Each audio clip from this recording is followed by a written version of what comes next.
Welcome. I'm Alice Alicia Jones, and this is another one of my Living Consciously videos. This was not the topic I had planned, but this is the topic that came out.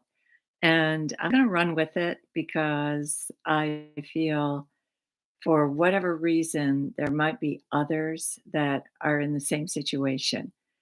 Grieving for a pet. We just had the celebration of the 4th of July yesterday.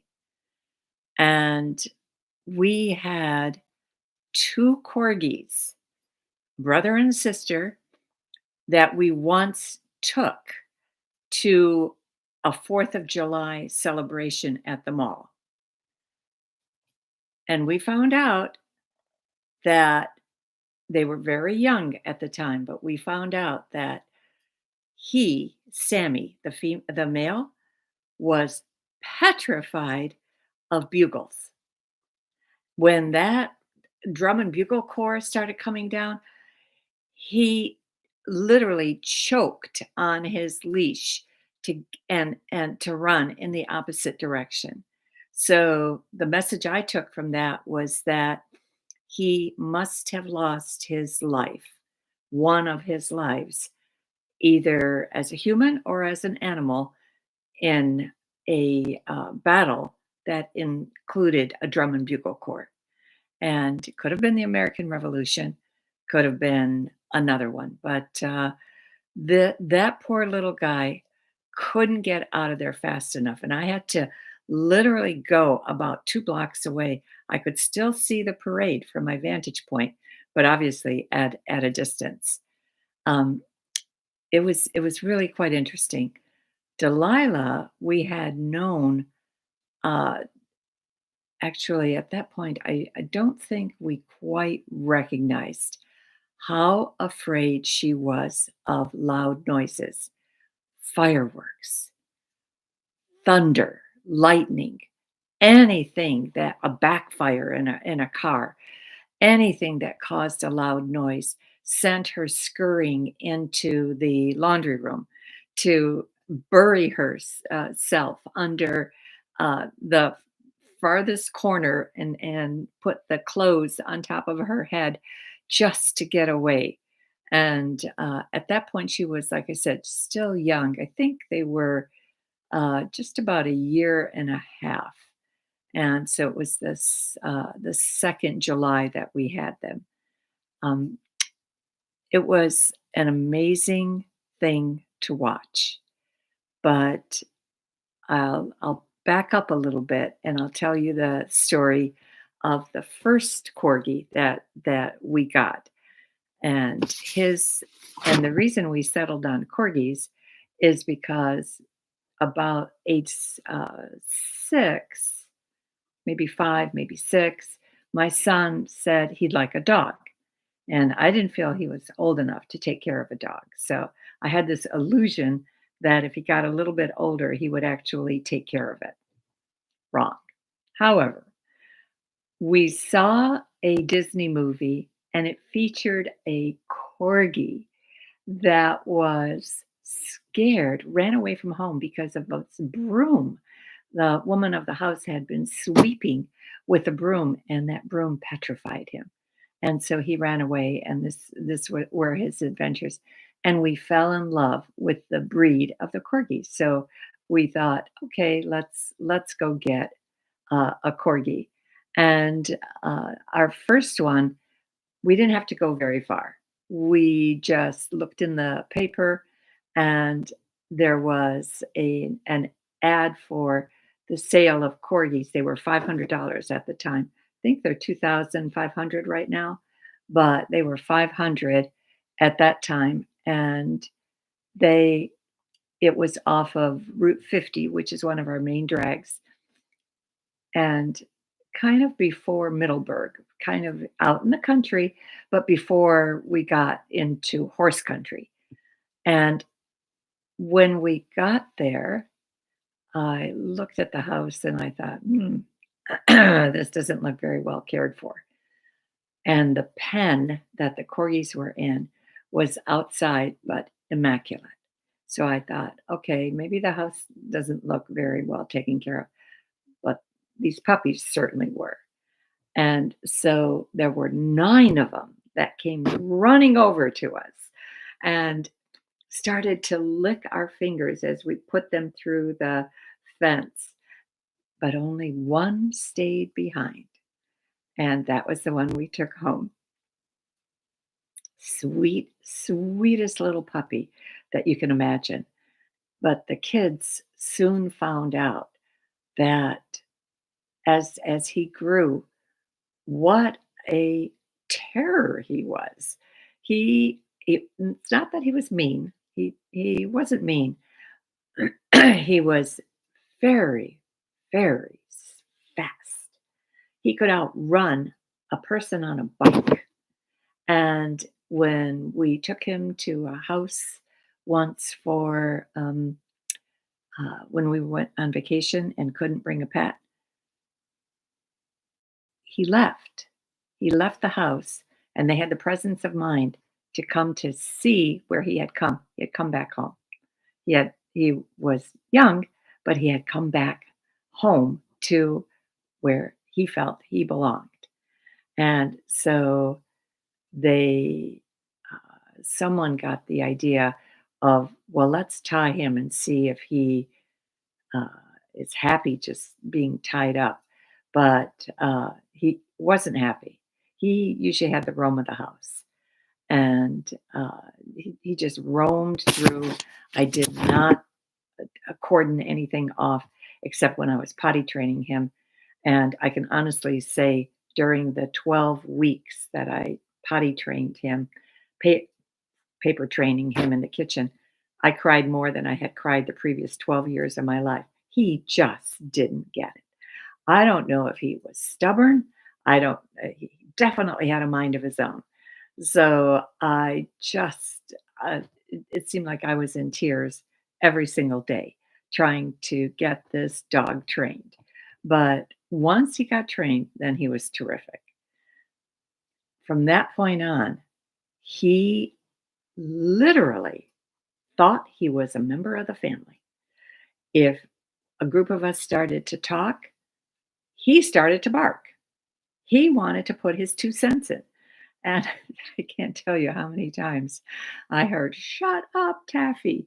But the it was just funny to see how he was um, determined to get his 2 cents in, determined to be heard by the family because they were talking, he wanted to talk. I really get it. I absolutely get it because I've seen very domineering dogs who were sweet in their domination, who weren't angry dogs, who were just lovely dogs and but yet determined to be a certain way. So that was Taffy. And when the children would leave with their friends, he would get so angry that they were leaving. He'd pick up the end of the carpet at the door and then shake it because he wanted to go with them. He didn't want to be left alone. And towards the end of his life, about I noticed that I was more and more able to communicate with him telepathically. And how I noticed this is I'd be sitting there typing, and he always loved to go for his walk. And sometimes I just didn't take him out fast enough. And so I would think the thought, oh, it's time to go take Taffy and take him bye bye or take him outside. Wherever he was in the house, he'd come racing into the my office, which was at the front of the house, and practically skid to a stop. And I knew that he had heard me because he'd look up at me expectantly with, that bright light in his eyes. And I knew that he knew we were going bye bye. And when he got in the car, if it was as a car ride, he found that by climbing up on the ledge where the back window was and stretching his long body out. He was very, very long, not the little guys that are being bred today. That he was completely comfortable and um, he was able to stretch out his little front paws. He usually put like this, but his back paws he would stretch out in the form of what my neighbor used to call pork chops, which we got a big kick out of that. So anyway, he just loved laying there. He also learned that if he touched the side of a certain button on the side of the window, he could get the window down. And one day, oh, I don't know how this happened, but he made a mistake and the window went up. And I frantically had to pull it down before, because he was gasping for air and everything. But anyway, he was a corker. And then the the other thing the children found, he could run like the wind. It didn't matter how fast they ran, even if they got on a bicycle, he would be he was just incredible. So and he also had this beautiful coloring, caramel coloring with white on his head. Nothing else but white and caramel, and he was known as a red. So I just I was just very, very, very sad when we noticed, and I think my daughter noticed it first, that his hind legs were shaking and that his whole back was in a tremor. And the we took him to the vet, and this was around his 13th year, and the vet said she didn't have good news for us, but that she could operate on him. But I said, "Well, how long would he be expected to live after the operation?" And she said 3 weeks. So I thought, "Oh, that's just senseless to put him through that." So we had him euthanized instead. And when we brought him home in a box, and we did not have him cremated. We had the other 2 cremated, but we brought him home in a box, and we found a space, in the backyard where it's now completely overgrown with Pachysandra. But at that time, when he was there, when he was alive, I used to call that space my fairy garden because it had moss on it and it had violets, and the violets had all their leaves would stand straight up and then make a table, and then the violet would come out. But those tables looked just like the perfect size for fairies. And so we just chose a spot and we just stood there. Uh, my son came back from JMU, where he had been in college, and the 3 of us. And we were all so choked up that we couldn't even say anything because I knew that if I opened my mouth, I would start crying and I wouldn't stop. And so over the years, his death still brings tears to my eyes because very stupidly, I had thought that dogs lived to 20. And because we had very good friends who had a beautiful little mutt that that followed them, that found them and followed them home, and called Molly, and she lived to 20. And so I thought, oh, dogs live to 20. So I had not been anticipating that he would pass away that young.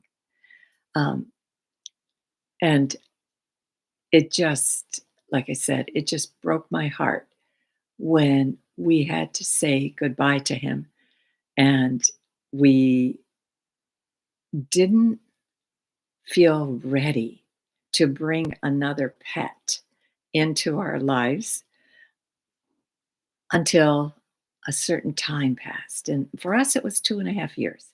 And my daughter, uh, for Christmas, called me and she said, "Mom, I'm going to buy you a Christmas present, but I'm not going to buy it if you're not going to buy a dog." And so I thought, yeah, I think I'm ready. I think I'm ready. So four of us went, myself, my sister, who was visiting at the time from Wisconsin, my son, and my daughter. My husband said he didn't feel good, so he didn't want to go. He just thought for sure he'd discourage us from buying a dog if he wasn't there. Anyway, we went, and this time it was to Rockville, to Maryland, just a little bit beyond Rockville, off of Route 15. And as soon as we walk in, I was determined I was going to bring home a female. And my children didn't have any preferences, but I said, "Okay, I've had enough of the male testosterone. I've had enough of the male energy. I'm going to bring home a little female." And the irony was my son picked up a little black one with the she's I guess she's called tricolor because she had black, brown, and white. And she had the saddest eyes you could imagine. It was like, "Oh, please adopt me. Please, please, please, please, please, please adopt me." And all he did was for 45 minutes, he had her close to his chest and he stroked her. And my daughter and I, that's the female. My daughter honed in on a little um, puppy, the same color, but totally, totally different personality. The gentlest, calmest, sweetest little guy you would ever imagine. And so she picked him up and she held him. And I took pictures and then I held him.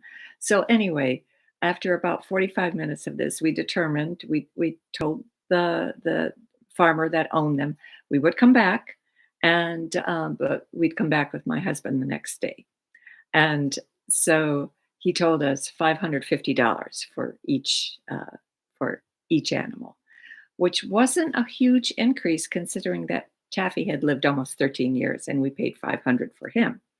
So anyway, we burst into the house and we said, "We bought two dogs." And my husband was dumbfounded. And anyways, I said, "No, I made a commitment. We're going back tomorrow to bring him home." And then the next day, I guess my sister had to leave, so she didn't go with us. But my husband came, and he was determined that he was going to get this dog for 500. And I said, "Don't you dare make an offer on for these. We're paying the 550. We're paying 1100 for the dogs." And on the way home, we had them, and I started throwing out names. I said peanut butter and jelly. I know was one of the names. Uh, any kind of combo I could think of. And when I hit Samson and Delilah, everybody kind of looked at each other and said, "Perfect." It was absolutely perfect. So Delilah became also known as Miss D, which also translated into Miss Deed because she was always naughty. She always found a way to do something that was naughty.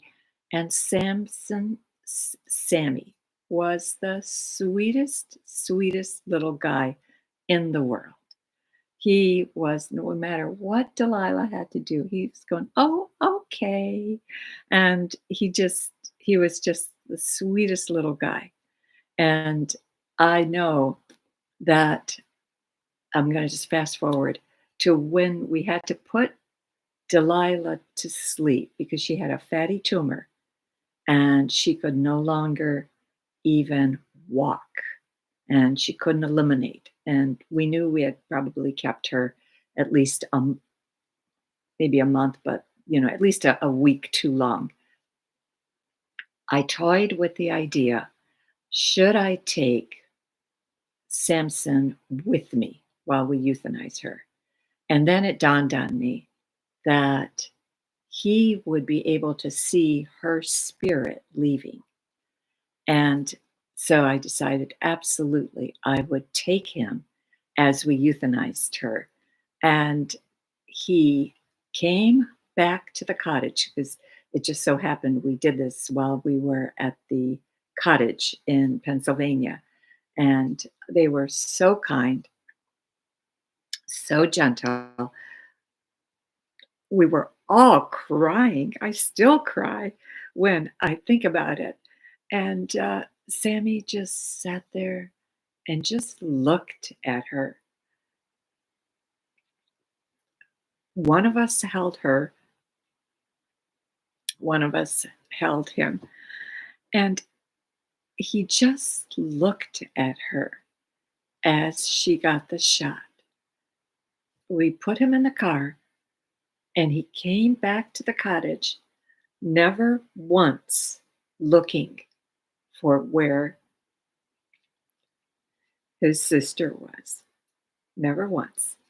So, and I know that dogs that have been raised together, when one is missing, they go hunting from room to room, like, where is she? Where is she? Where is she? And so, anyway, I that is one thing I wanted to share with you.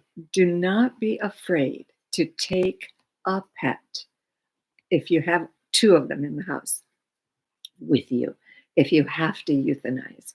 We prayed for the gift of just having them pass away naturally, but we had to euthanize all three of them. And so that wasn't the gift that was given us. But the last thing I wanted to share, um, and I'm so sorry for tearing up like this, but it still brings out the heartbreak and in me because they were such great little people, such great companions, little people with 4 feet and fur, and they were just just loving, giving, wonderful, uh, intelligent, smart beings. And my understanding is that when you pass in spirit, the first beings to greet you will be your pets. So I'd like to leave it at that. I just have I didn't realize I still had so much emotion in me about their deaths because after Samson and Delilah died, my husband just said, no, no more, no more. Until Billy came along and Billy adopted us. So Billy's a cat, though, so not a corgi. And if you would like a meditation manual, I call this The Power of Positive Thinking for the 21st Century. The Power of Positive Thinking by Norman Vincent Peale for the 20th century was excellent for the 20th. This is excellent for the 21st century. This will get you into a new place of reorganizing your thoughts and of taking you to a place that is just kinder, calmer, more coherent, more reasonable, and calmer. Just believe me. So anyway, and it's $20. Shipping and handling is included. It's on my website. Alicia, ALICJA Jones.com, as well as everything else that I offer, the entire list. Readings, healings, um, everything else is on the website. So, and if you leave any questions in the chat, I will answer them the next time because I'm able to read them after I finish this and then I go on. So I will see you next week. And last week I had another shot in my eye and just did not feel up to doing one of these, but my next one I think is August 2nd. So it's quite a ways. Well, not that far away, but far enough. Anyway, have a great week, and I will see you in next week, Friday. Thank you.